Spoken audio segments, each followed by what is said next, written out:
जाप की माला में एक तरफ मोटे और एक तरफ पतले मोती क्यों होते हैं?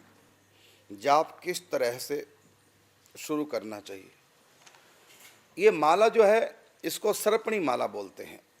और वैसे विधान तो सरपणी माला का ही होता है। एक तरफ मोटा मन का होता है, वो मुख की तरफ होता है, फिर धीरे धीरे और छोटा, लास्ट में 108वां मन का सबसे छोटा, तो वो सरपणी माला होती है।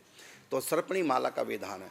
और बाकी तो ये है कि वैसे तो बहुत नियम है भाई, जैसे कि उसका उसमें प्राण प्रतिष्ठा की जाती है और उसका बड़ा विधान हमारे उपासना अंक ग्रंथ में हमने पढ़ा। तो बड़ा विधान है माला का, किस प्रकार से उसका पूजन करना, और माला का बनाने का अलग विधान है, उसमें जो गांठे लगते हैं उसका अलग विधान है, और किस रंग का हो धागा हो और कितने लड़ वाला धागा हो, तो ये सब अलग अलग इसके उसमें बताया। और किस प्रकार उसको पीपल के पत्ते के ऊपर रख करके उसमें प्राण प्रतिष्ठा कीजिए, ऐसे बहुत हैं। लेकिन सबसे, क्योंकि इतने बड़े बड़े नियम आप कर नहीं पाएंगे, तो सबसे अच्छा है कि आप अपने गुरु को एक बार माला दे दें। गुरु प्रदत्त जो माला होगी, बस उसमें सब कुछ प्रतिष्ठा हो गया। और संत उस माला में मंत्र की स्थापना करके पवित्रीकरण करके आपको दे देंगे। यदि इतना नहीं है तो एक बार आप ठाकुर जी को अर्पण कर दें। यदि आपके गुरु उस समय सामने नहीं, एक बार माला को भगवान के अर्पण कर दें और भगवान से माला प्राप्त करके जपें और उसको उसका पवित्रीकरण कर लें, उसको धो लें। और हाँ, इतना है कि एक बार उसको चिकनाई में अच्छी तरह से डाल दें, मिला दें, उससे मन के फिर फटते नहीं।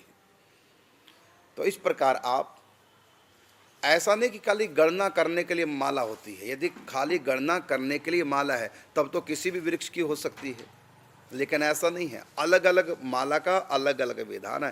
केवल मन के गिनने के लिए, नाम गिनने के लिए ही माला नहीं होती, बाकी जिस जिस तत्व की माला है उसका भी मंत्र पे बहुत प्रभाव पड़ता है। जैसे पुत्रजीवी, पुत्र प्राप्ति के लिए आप मंत्र जाप करेंगे संतान प्राप्ति के लिए, तो उसके लिए पुत्रजीवी वृक्ष की माला है। सरस्वती के मंत्र का जाप करेंगे, स्फटिक की माला से बताया गया है। भगवान शिव का, भगवती दुर्गा जी का आप जाप करेंगे तो रुद्राक्ष की माला से, और भगवती दुर्गा जी का जाप मूंगे की माला से भी करने का विधान है। इसी प्रकार आप राम कृष्ण नारायण भगवान के नाम जाप करना चाहें तो वहाँ तुलसी की माला से जाप करते हैं। तो किसी भी प्रकार से तो आप मोटे मणके की तरफ से पकड़ करके और मुख की तरफ से और वहाँ जाप करना प्रारंभ कीजिए।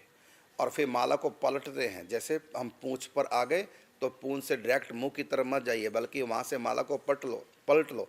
पीछे का हिस्सा आगे, आगे का हिस्सा पीछे करके फिर इसको घुमा करके फिर जो 108वां मन का वो अगली माला का प्रथम मन का आपका हो जाए।